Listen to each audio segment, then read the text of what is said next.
to je tako, kot da bi pri nas, predstavljate, da bi si, ne vem, da bi imel, da bi rekel, garant stabilnosti slovenske politike je neka mešanca med,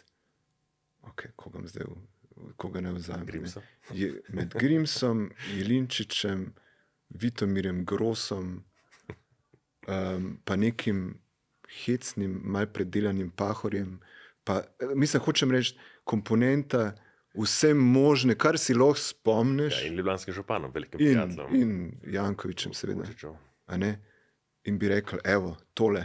In državljani take države, ki ima itak svoje probleme, kako bi rekel, že na ravni ljudstva, probleme s svojo preteklostjo, že tako, da more gledati, da more normalni ljudje gledati, kako od zunaj podpirajo in tako, da jim kaže, pa a vi ne vidite te očitnosti, tega očitnega kretena, a ne?